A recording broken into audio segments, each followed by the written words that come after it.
سب سے زیادہ تکلیف موت کے وقت بے نمازی کو ہوتی ہے۔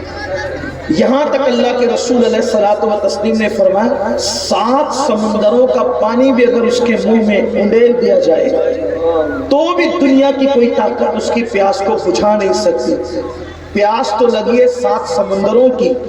اور رشتہ دار اس کو ایک ایک چمچے سے قطرے قطرے پانی ڈال رہے ہوتے ہیں۔ حیرت کی بات یہ ہے جب پیاس زیادہ لگے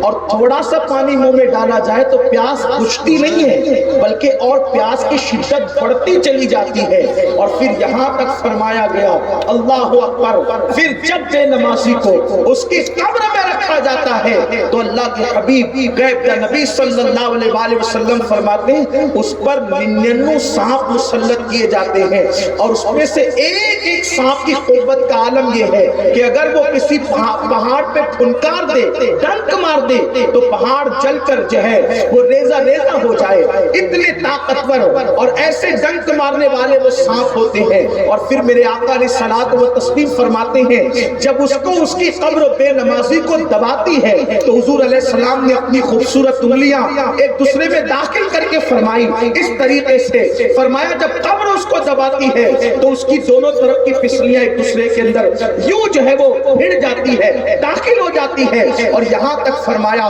پھر اس کی قبر کو جہنم کے گڑھوں میں سے گڑھا بنا دیا جاتا ہے اور اس کی قبر کو آگ سے بھر دیا جاتا ہے۔ مجھے آپ بتائیں، آپ اندازہ تو کریں کہ ہم سب سے دشمنی کرتے ہوئے، سب سے بے مربتی پن کرتے ہوئے، سب سے نفرت اور عداوت کرتے ہوئے، سب سے لا تعلقی کرتے ہوئے، اس قدر اللہ اکبر جو ہے وہ نفرتوں کے معاملے میں یا بے مربتی کے معاملے میں جو ہے وہ اس طریقے سے ہم ڈوب گئے کہ اب ہمیں اپنے آپ سے بھی پیار نہ رہا۔ لوگ کہتے ہیں انسان خود غرض ہے، میں کہتا ہوں اللہ کرے ہم خود غرض ہی بن جائیں اس سلسلے میں کہ اپنی آخرت کی فکر کرنے لگے، اپنی قبر کی فکر کرنے لگے۔ خود غرض اس کو کہتے ہیں جو صرف اپنی غرض پہ خیال رکھتا۔ حیرت تو یہ ہے کہ میری قوم اپنی آخرت کی غرض بھی بھول گئی، اپنی آخرت کی غرضوں کو بھی فراموش کر گئی۔ آؤ یہ جلسے اس لیے منعقد کیے جاتے ہیں تاکہ خود فراموشی کا بھی انسان کو احساس دلایا جا سکے۔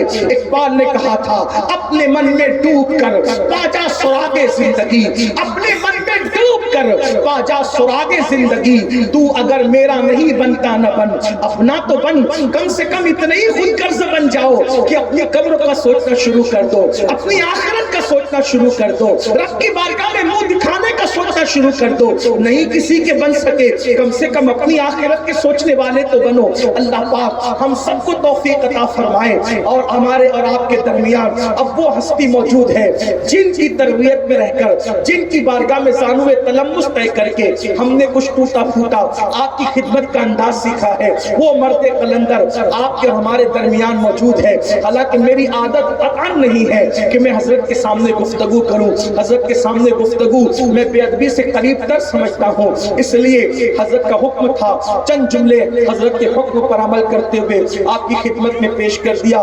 آئیے چونکہ حضرت کو بھی یہاں سے جانا ہے اور حضرت کے ساتھ مجھے بھی جانا ہے، وہ شخصیت جس نے صرف جو خود عالم نہیں، جس نے علماء پیدا کیے ہیں، جس کے زیر تربیت مفتیان ذوی احترام تربیت پاتے ہیں، داعیان دین اور مفکرین جو ہے اللہ اکبر دین کی راہ کی طرف چلنا سیکھتے ہیں۔ آئیے اس مرد قلندر کو آواز دی جائے۔ ہمارے ناظم اشرف صاحب بلالی وہ بہت اچھی نظامت کر رہے تھے، اچھی کرتے ہیں، لیکن اب جو ہے وقت اتنا نہیں ہے کہ حضرت کو جو ہے وہ پھر کسی نئے ناظم اور نقیب کے ذریعے سے آواز دی جائے۔ میں اپنے ٹوٹے پھوٹے انداز میں اپنے قائد، اپنے امیر، ایسی عبقری شخصیت جس کے عشق رسول